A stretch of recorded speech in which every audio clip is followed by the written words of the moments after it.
Исәнмесез спорт сөюче, көрәш сөюче тамашачыларыбыз, батырлар тапшыруында сезне мин Рүзәл Әхмәдиев сәламлибез һәм бүген бездә студияда батырларның да батыры, дөнья, Россия һәм Татарстан чемпионы Радик Сәләхов булыр. Сәлам, Радик. Сәлам. Ничек хәлләр, кәйфләр? Аллаһка шөкер. Әкрен генә. Син гомумән батырлар тапшыруын карадыңмы, карап үстеңме? Чөнки безнең тапшыруыбызның тарихы бик зур, бик. Безгә бик күп көрәшчеләр шулай әйтә.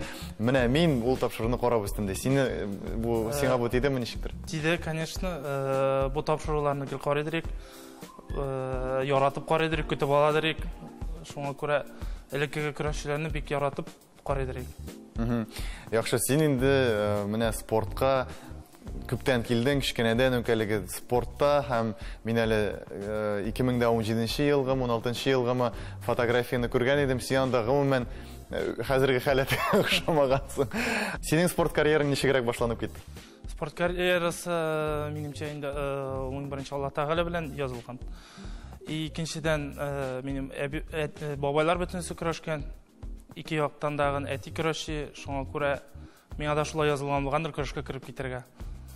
Аллаһка шөкер, хәзерге вакыттан бирле көрәшәбез әле. Синең әтиң көрәшче генә түгел, әлбәттә, тренер да булган кеше. Тренеры, минем беренче тренерым. Ул алып килдеме? Көрәшкә улың беренче алып килде. Авылда көрәш түгәрәгенә ул 2000 елда тренер итә башлады и мин дә аның белән килдем инде. Һәм беренче уңышлар Беренче уңышлар хәзердә грамота системы 2001 елмы, 2000 елга да үзебезнең авылда үзбәсеме җиңгән. Беренче уңыш шуннан китте и Аллаһка шөкер, бүгенге көнгә хәтле көрәшәбез. Яхшы, син инде 2023, хәзер 24 елларның Сабантуйларның да дөнья чемпионатлары, БРИКС уеннары һәм менә бу күчмәннәр уеннарының да триумфаторы дип әйтик. Бөтенесендә бик әйбәт кенә барасың. Быелгы 2024 елгы вакытның, аралыкның иң истә калдырган көрәше дип әйтикме, бәйгесе дип әйтикме? Иң истә калдырганы шул БРИКС уеннары инде. Чөнки Нишләп, ни өчен? Ишеткәчендәген бик шатландык, что бездә Татарстанда безнең татар көрәше булачак ул БРИКС уеннарында. Biz бик шатландык и ел дәвамында шуңа әзерләндек. Тренер белән бергә аңа бик зур рәхмәт. И андый уровеньдә ярышта катнашу минемчә очень ново стоит. БРИКС уеннарына һәм гомумән башка шундый зур ярышларга беренди әзерләнү системасы бармы? Тренерның киңәшләреме яки синең үзеңнең ниндидер шундый бер юлың бармы? Ничек дип әйтим, без көрәшне башлаганнан соң ел дәвамында тренировать итәбез, и бернинди үзгәреш тә юк. Ничек бара, шулай бара. Һәрбер ярышка отдельно гына әзерләнгән юк, потому что ел дәврында ярышлар бик күп безнең.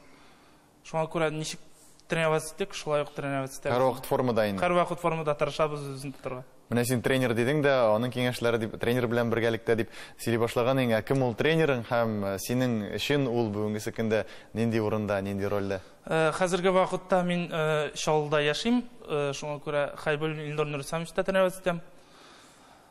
Ул дип әйтим, аның сүзеннән чыккан юк. Аллаһка шөкер, элеккеге тренерлардан да бөтенесендә дә чөнки мин күп җирдә тренировать иттем. Шуңа күрә ул нәрсә әйтә, шуны эшлибез, аны икенче әти итеп күрәбез инде, дөресен әйткәндә. Ягъни тренер нәрсәдер әйтсә, ул юкка гына әйтмәй. Тренер әйтсә, аның сүзен тыңлыйбыз. Как бы үзебездә хәзер ул яшьтә әти булсак та, тренер әйтте икән, это закон. Менә күптән түгел генә булган Казахстанда, Алматада үткән күчмәннәр уены турында сөйләгәндә, ничегрәк менә бу юлы, каршы алулары, гомумән көрәш, чөнки кызганыч мин бара алмадым анда, ләкин инде ул видеоларны караганда, синең көрәшкәнеңне караганда, чыннан да без горурланып утырдык, гомумән минемчә бөтен татар халкы горурланып утыргандыр. Менә бу алымнарыңны күреп, менә әлеге ярышлар ничек үтте синең өчен? Аллаһка шөкер, бу ярышлар әйбәт үтте. Каршы алулар Казахстанда бик шады. Каршы алдылар олимпиадаға барған кебек болды. Дөресін әйткәндә, ашылу тантаналары, каршы алулары бүтүнөй бир нык әзерләнгәннәр. И бу күчмә уеннары дип әйтергә дөресрәк ничек була, зур уровеньда бер-ике уеннарыннан әз генә кимрәктер дип уйлыйм инде. Но аны җиңү тоже бик престижно. И тырыштык инде җиңәргә. Менә БРИКС уеннары гына түгел, һәм гомумән күчмәннәр уеннарыннан да безнең репортажыбыз, кадрларыбыз бар. Әйдә, аны карап китик әле менә.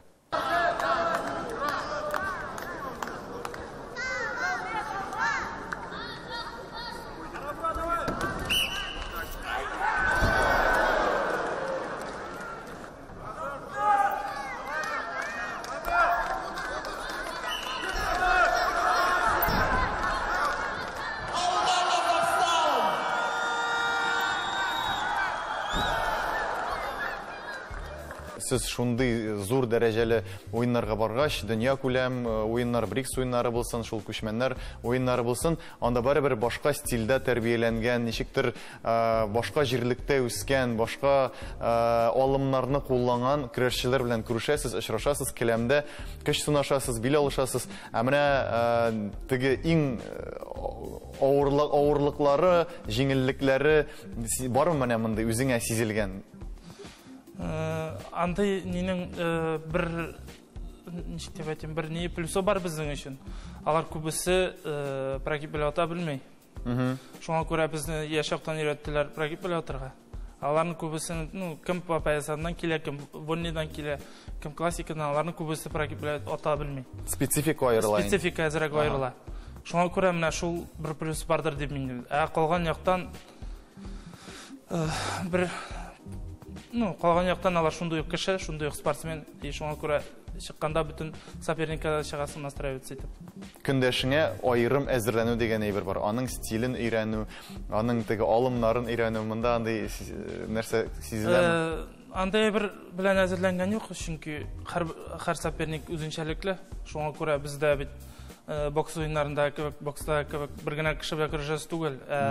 Җиңү өчен 6 кеше белән 7 кеше белән көрәшергә кирәк була. Шуңа күрә һәрбер кеше төрлечә көрәшә.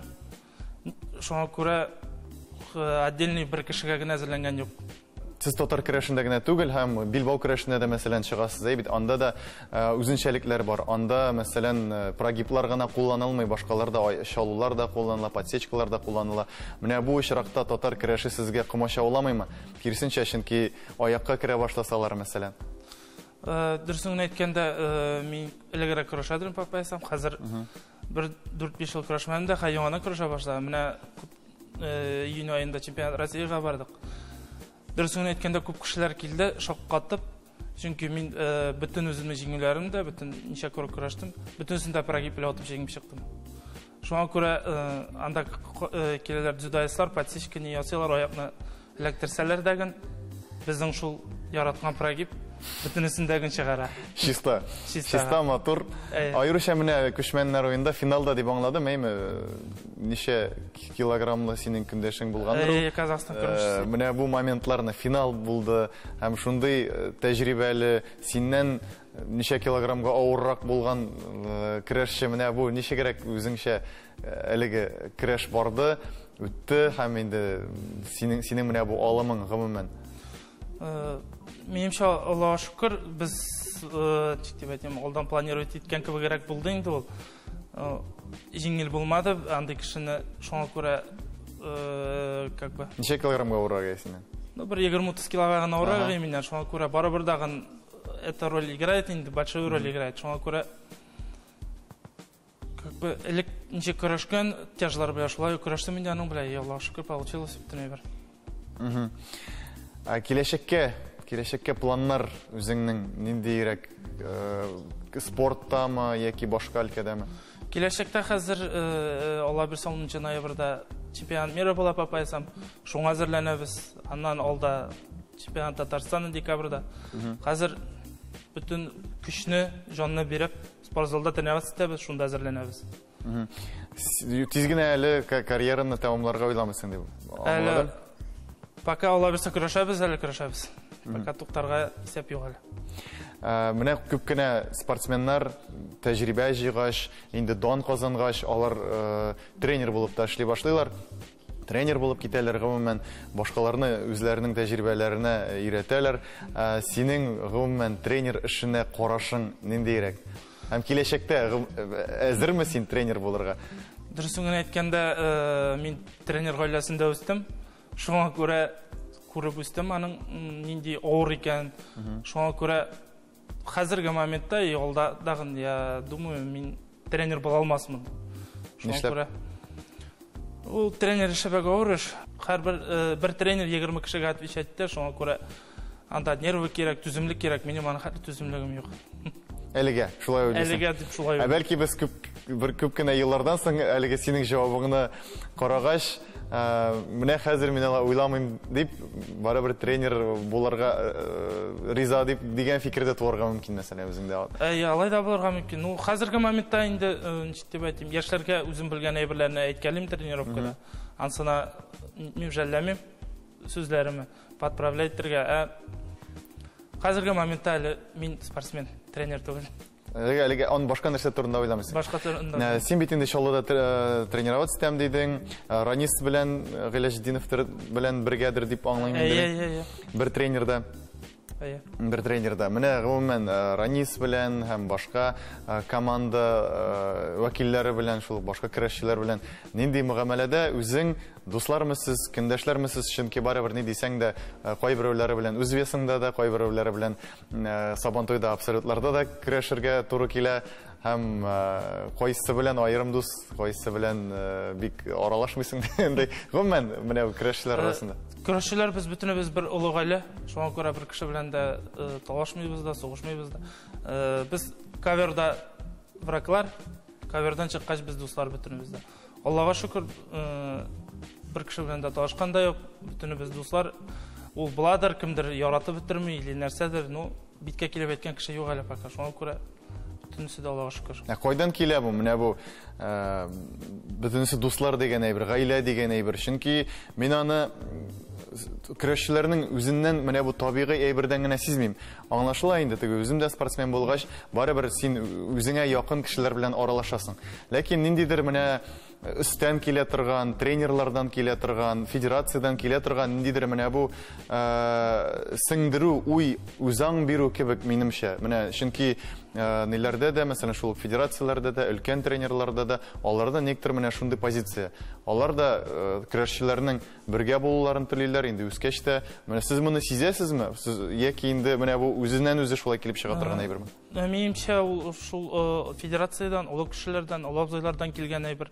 Чөнки алар элек-электән дуслар булганнар. Хәзер аларны күреп, без дә шулай иттереп көрәшчеләр бер-беребезне якын итәбез. Минемчә, элек борын заманнан килгән әйбер дип уйлыйм мин аны. Һәм менә еш кына бит инде син күп тапкырлар Россиядан яклыйсың, һәм беренче пьедесталга алтын медаль алып менеп басасың һәм Россия гимнын уйнаганын ишетәсең. Һәм инде бу синең хөрмәткә яңгырый.